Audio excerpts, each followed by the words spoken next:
एक लड़का था आरव। पढ़ा लिखा, अच्छी खासी डिग्री थी, लेकिन किस्मत उसकी ऐसी रूठी कि कहीं नौकरी नहीं मिल रही थी। उसका दिल फिर से बैठ जाता है। लगता है ये डिग्री मैंने बस समोसा रखकर इस पे खाने के लिए ली है, क्योंकि इसका कोई फायदा तो है नहीं। अरे ऐसा मत बोल बेटा, मिल जाए ये नौकरी। उसकी माँ उसे समझाने की कोशिश करती कि वक्त खराब है पर बीत जाएगा, मगर उसके भीतर की बात कोई नहीं समझ पाता था। वो अंदर से हर दिन थोड़ा और टूट रहा था। बेटा हार मत मान, एक दिन सब बदलेगा। माँ वो दिन आता क्यों नहीं है? मेरे मरने के बाद आएगा क्या? तुम कब तक लोगों के घरों में काम करके घर चलाओगी माँ? कोई नहीं बेटा, तू बस नौकरी ढूंढ, बाकी मैं हूँ ना। हाँ, मेरी जिंदगी में दो ही तो लोग हैं माँ, एक आप और एक वो है। उसके अंधेरे भरे जीवन में उसकी माँ के अलावा एक ही रोशनी थी, सिया। उसकी एक मुस्कान से आरव को ऐसा लगता कि दुनिया अभी पूरी तरह बर्बाद नहीं हुई। वो महीनों से मन में एक सपना पकड़े बैठा था, नौकरी मिलते ही अपने रिश्ते की बात करेगा। यार बस एक नौकरी मिल जाए, फिर मैं उसके घर जाऊंगा यार सीधा। अरे नौकरी आ जाएगी यार, लड़की तुझे चाहती है, बस उसके बाप को साबित कर दे कि तू जम चुका है और क्या। लेकिन लड़की के पिता का फैसला पत्थर की तरह अडिग था। पहले जम जाओ फिर बात होगी। उधर घर की हालत बदतर होती जा रही थी। कर्ज ऐसे बढ़ रहा था जैसे कोई अदृश्य बेल उसके गले में लिपट रही हो।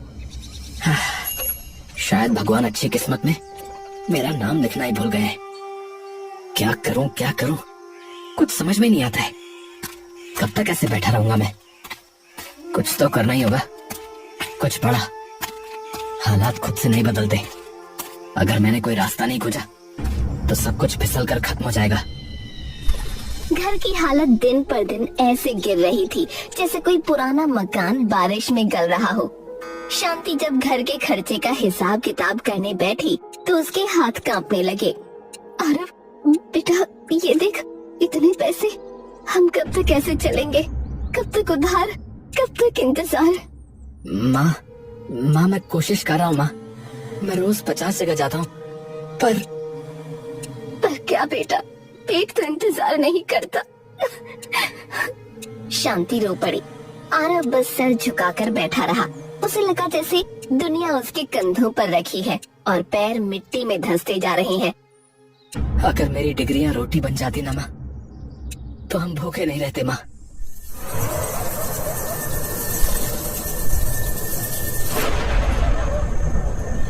उस रात आरव करवटें बदलता रहा, पूरी रात सोचता रहा और फिर सुबह होने से पहले उसने एक फैसला कर लिया।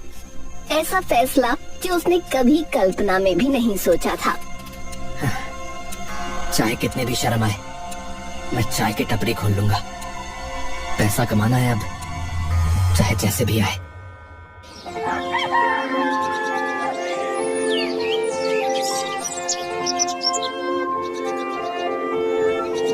पहले दिन आरव चाय बनाते हुए घबरा रहा था। उसे लग रहा था जैसे कोई उसे पीछे से देख रहा है, उसका मजाक उड़ा रहा है।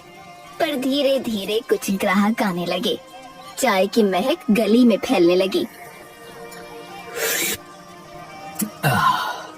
ओहो, ये चाय तो लाजवाब है भाई, बढ़िया बनाई है। सच में? हाँ भाई बिल्कुल, ऐसे बनाते रहो तो टपरी चल पड़ेगी। यहाँ कितने हो गए? शाम ढल रही थी और उसी शाम उसकी जिंदगी की सबसे प्यारी आवाज उसके पास आई। सिया, तुमने हिम्मत दिखाई आरव, सब नहीं कर पाते ये। सिया, काश मैं जल्दी कुछ बन पाता ताकि तुम्हें अपनी जिंदगी में ला पाता। ये भी होगा, बस तुम ईमानदार रहना। सिया चली गई और आरव ग्राहकों का इंतजार करने लगा। तभी उसने देखा कि एक कबूतर बुरी तरह जमीन पर गिरा और फड़फड़ा रहा था। अरे इसे क्या हुआ? ओहो, अरे इसके पैरों में तो मांझा उलझ गया है।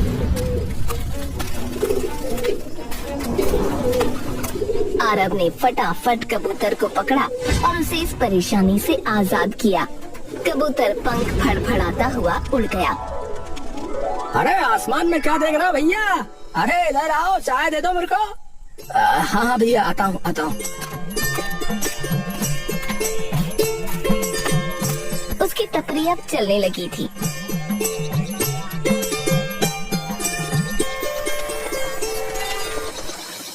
एक दिन उसने ठान लिया कि वो अब सिया का हाथ मांगने जाएगा। उसे लगा कि उसकी मेहनत देखकर रघुवीर सिंह शायद मान जाए। हाँ, आज जो भी होगा साफ साफ होगा। मैं फिर डर कर पीछे नहीं हटूंगा।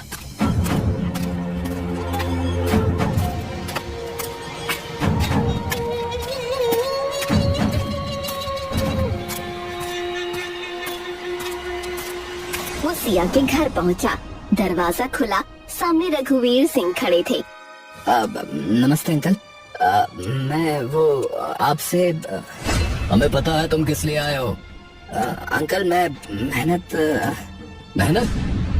मेहनत करके चाय बेचते हो? क्या मेरी बेटी को टपरी पर बैठा कर रखोगे? दुनिया में 1000 लड़के हैं नौकरी वाले, कमाने वाले, और तुम चाय बेचने वाला बनकर रिश्ता मांगने आए हो। निकल जाओ यहाँ से सीधे। आरव ने कोई जवाब नहीं दिया और सर झुकाकर वापस चल पड़ा।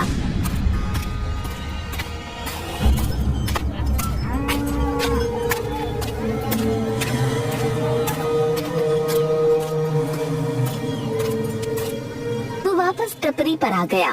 तभी सिया उसके पास आई।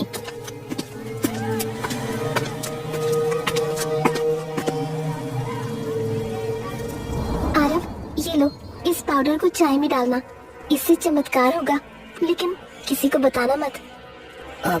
लेकिन ये है क्या और क्यों? बाद में मिलती हूँ, बाय। वो कुछ बोल पाता इससे पहले ही सिया मुड़कर चली गई। उसे बड़ा अजीब लगा। क्या है ये? खैर जो भी है, अगर सिया ने दिया है तो इस्तेमाल तो करना ही है। उसने चाय में पाउडर की एक चुटकी डाली। खुशबू में कोई बड़ा फर्क नहीं था, पर कुछ तो हुआ था।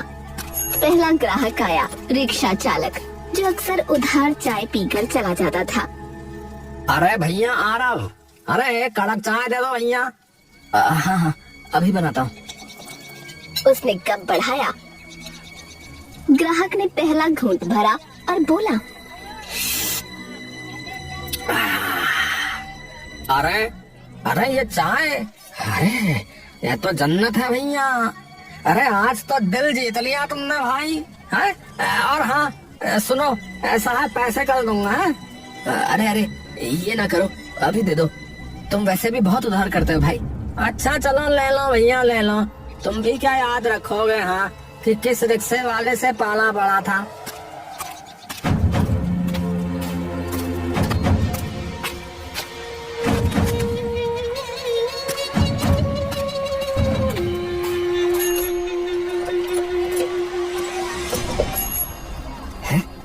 अरे आज तो बड़ी जल्दी मान गए हैं ये।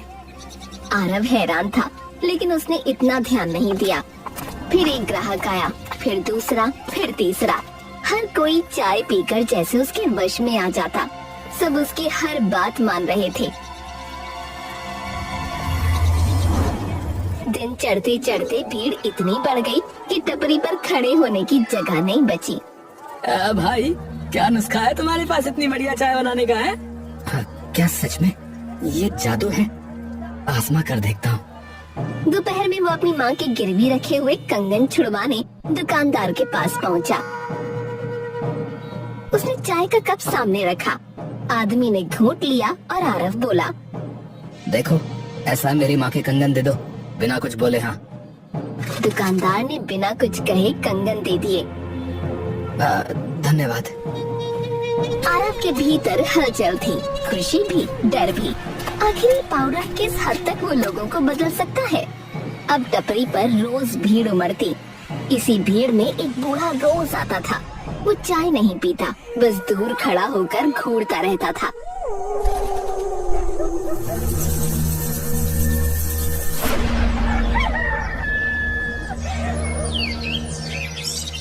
एक दिन आरव बोला, अरे बाबा रोज आते हो आप, चाय तो पीते नहीं, कुछ चाहिए क्या? अरे बेटा, जादू कभी मुफ्त नहीं आता, इसकी कीमत होती है, समझे? क्या मतलब? जिस दिन समझेगा उस दिन देर हो चुकी होगी।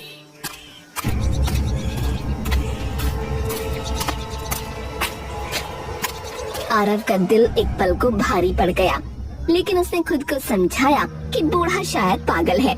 अचानक उसे सिया की याद आई, क्योंकि तब से उससे कोई कांटेक्ट नहीं हुआ था। मुझे लगता है कि मुझे सिया के घर जाना चाहिए।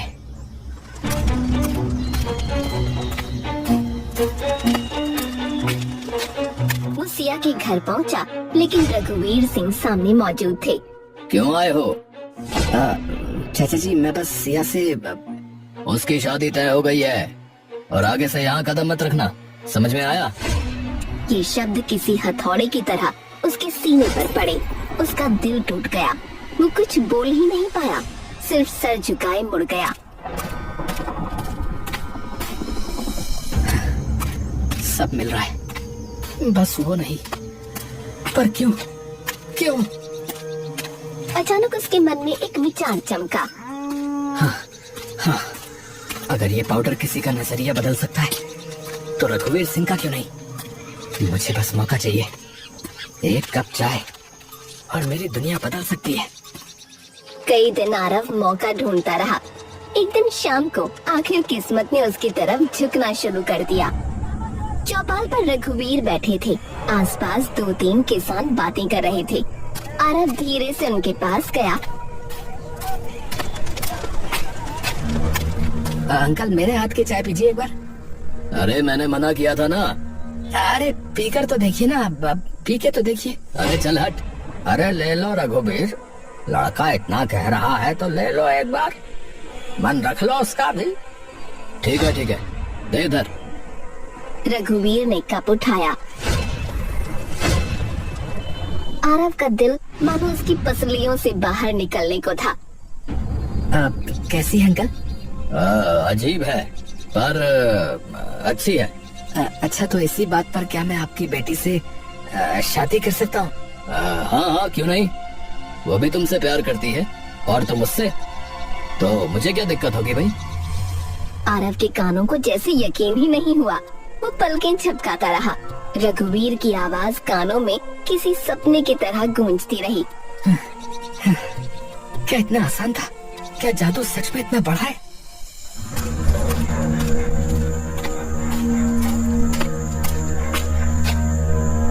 लेकिन रात टपरी समेटने के बाद आरव ने जैसे ही पीछे मुड़कर देखा, केतली अपने आप उबल रही थी। चूल्हा बुझा पड़ा था, फिर भी केतली में पानी कड़कड़ा कर उबल रहा था। ये कैसे? वो आगे बढ़ा ही था कि जमीन पर लाल चमक फैलने लगी। चिंगारियों जैसी नहीं, किसी अजीब अलौकिक चीज की तरह। आरव का गला सूखने लगा। बूढ़े आदमी की बातें याद आईं। जादू मुफ्त नहीं आता, इसकी कीमत होती है। नहीं, मैं बस थक गया हूँ।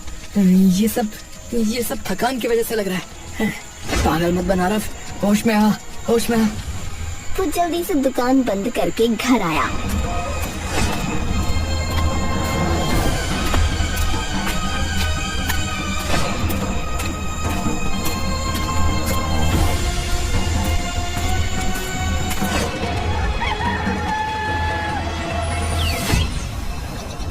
अगली सुबह वो पूरे उत्साह में सिया के घर गया। उसे लगा था कि आज वो पहले की तरह खुलकर उससे बात कर पाएगा। उसे सिया से पाउडर का छोटा रहस्य भी पूछना था। सिया, तुम्हारे पापा फाइनली हमारी शादी के लिए मान गए। देखो ना, मैं तो बहुत ही खुश हूँ।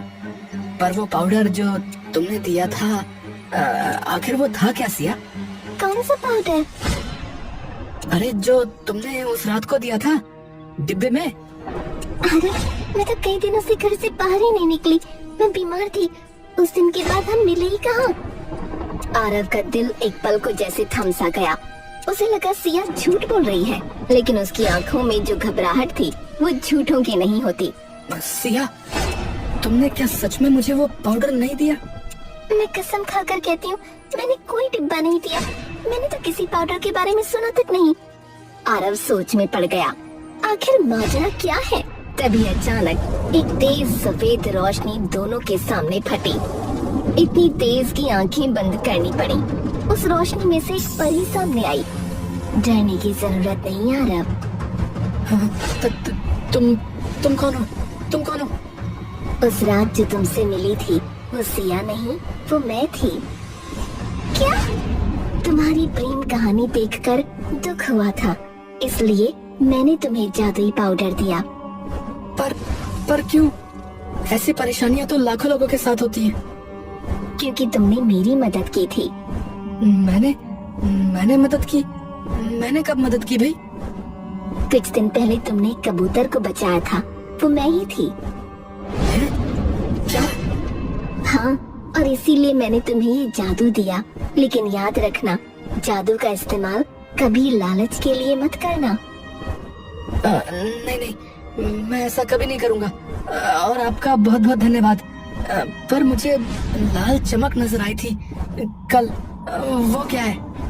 हर बार जब तुम किसी को ये चाय पिलाकर उसकी मर्जी बदलते हो, तब तुम्हारी अपनी किस्मत का एक टुकड़ा कम हो जाता है। किस्मत का टुकड़ा? हाँ, इसी वजह से लाल चमक दिखाई देने लगी, केतली खुद उबलने लगी, साए दिखने लगे। जादू कहीं से नहीं आता आरव, इसकी कीमत हमेशा किसी की किस्मत से चुकाई जाती है। वो कहावत सुनी है ना तुमने कि इस दुनिया में कुछ भी मुफ्त नहीं है। आरव सब समझ गया था, लेकिन अब लालच अपनी जड़ें उसके दिल में जमा चुका था। उसके भीतर एक अजीब सा नशा पल रहा था, सब कुछ पा लेने का नशा। अच्छा हुआ आपने मुझे ये सब बता दिया, मैं आपका बहुत आभारी हूँ। मैं भी, क्योंकि आपने हमें मिला दिया। चलिए इसी बात पर चाय हो जाए।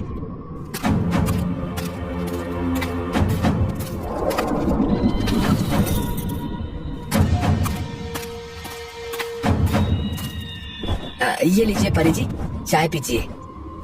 चाय? अभी? हाँ, क्यों नहीं। आपने मेरे लिए इतना कुछ किया है, मैं आपको चाय तो पिला ही सकता हूँ। मेरे पास इसके सिवा है ही क्या। परी को समझ नहीं आया, वो इंसानों जैसे ही सहजता से कप उठा लेती है। उसने विश्वास कर लिया था कि आरव एक अच्छा और सच्चा इंसान है। उसने घूंट लिया और अगले ही पल इस पाउडर का असर उस पर भी हो गया। और फिर आरव बोला, अपनी सारी शक्तियाँ मुझे दे दो। कि तुम क्या कह रहे हो आरव? चुप रहो तुम, बस जो गाय करो अभी। परी का चेहरा सख्त हो गया। वो कोशिश करती है विरोध करने की, लेकिन कर नहीं पाती। उसके पंखों से एक रोशनी निकली और आरव की छाती में समा गई। परी जमीन पर गिर पड़ी। सिया ये सब देखकर जैसे पत्थर की मूर्ति बन गई। आरव, तुमने ये क्या कर दिया? तुम्हारे पास जो भी था मेहनत से था, फिर ये लालच क्यों? अरे जब सब मिल सकता है तो थोड़ा क्यों लेना सिया, पूरा लेना सीखो। सिया समझ गई, ये आरव वो आरव नहीं रहा जिस पर वो दिल से भरोसा करती थी। तुम्हारे पास माँ थी, मैं थी, तुम्हारी मेहनत थी, फिर भी तुम और चाहते रहे। तुम्हें क्या कमी है? इसकी कमी थी और बहुत कुछ कर सकता हूँ। चलो अच्छा ही है, अब तुम्हें कोई नुकसान नहीं पहुँचाएगा। वही तो, चलो अच्छा हुआ तुम समझ गई। तो ठीक है, फिर मैं कल आऊंगा बारात लेकर, तैयार रहना। अच्छा जी।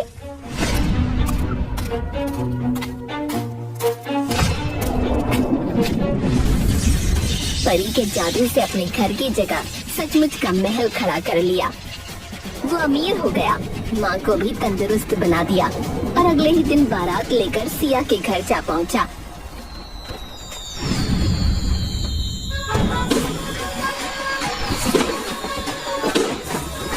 हाय पीछे बाराती, आगे बैंड बाजा। हाय आए दूल्हे राजा, गोरी खोल दरवाजा। हाय तुम आ गए, आखिर ये दिन आ ही गया। हमारे यहाँ की रस्म है, हम दूल्हे को दहेज हल्दी वाला दूध पिलाते हैं। ये लो आरव। हाँ हाँ लाओ लाओ। अरे अरे ये तो चाय है। सिया का चेहरा एकदम बदल गया और वो बोली, मैं कल तुम्हारी टपरी पर गई थी और वहाँ से वो पाउडर ले आई। पाउडर ले आई? पर क्यों?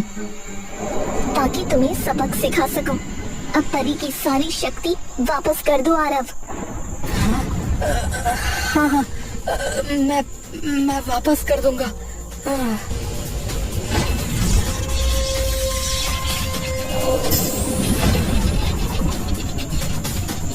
जादू का गलत इस्तेमाल करने की सजा बहुत बड़ी होती है आरव। ये तुमने क्या किया सिया? ये तुमने क्या किया? मुझे धोखा दिया। परी ने छड़ी घुमाई और अगले ही पल आरव की पूरी दुनिया टूट कर गिर गई। महल गायब हो गया, अमीरी छिन गई, टपरी सूनी हो गई और दुकानदार कंगन लेने आ पहुंचा। अरे बिना पैसे के कंगन कैसे ले गया तू? वापस कर। वो घर पर है। घर चले जाओ। मुझे माफ कर दो। हाँ जरूर जाऊंगा, और अगर नहीं मिले तो जेल कराऊंगा तुझे, समझ लेना। मुझे लगने लगा था कि मेरे पापा गलत है, पर शायद वो सही थे। तुम लायक नहीं थे आरव, ना मेरे ना खुद के। अरे मुझे माफ कर दो सिया, मुझे माफ कर दो। मैंने बहुत बड़ी गलती कर दी, सच में। अरे तू यहाँ क्या कर रहा है बे? निकल यहाँ से। जाने क्या नशा दिया था तूने मुझे, है जो मैंने हाँ कर दी तुझ जैसे भिखारी को। अरे मेरी बात तो सुनिए। अरे अपनी ये बारात लेकर चला जाए यहाँ से, वरना पुलिस बुलाऊंगा, समझ गया? चले जाओ आरव। आरव की माँ कुछ न बोल सकी और खड़ी तमाशा देखती रही। अचानक वो छाती पकड़कर गिर पड़ी। माँ माँ माँ। गरीबी में जीना मुश्किल है, लेकिन ऐसी बेइज्जती और बदनामी के बाद नामुमकिन। तूने बहुत गलत किया बेटा। माँ नहीं माँ, नहीं, मेरी बात सुनो माँ। शांति के प्राण पखेरु उड़ चुके थे और आरव पूरी तरह टूट चुका था। माँ हे भगवान, मैंने लालच क्यों किया? मैंने लालच क्यों किया? सवाल हवा में तैरता रहा, लेकिन उसका जवाब अब किसी के पास नहीं था। जादू ने उसे सब दिया और उसी जादू ने सब छीन लिया, लेकिन अब उसके पास पछताने के सिवा और कुछ नहीं था।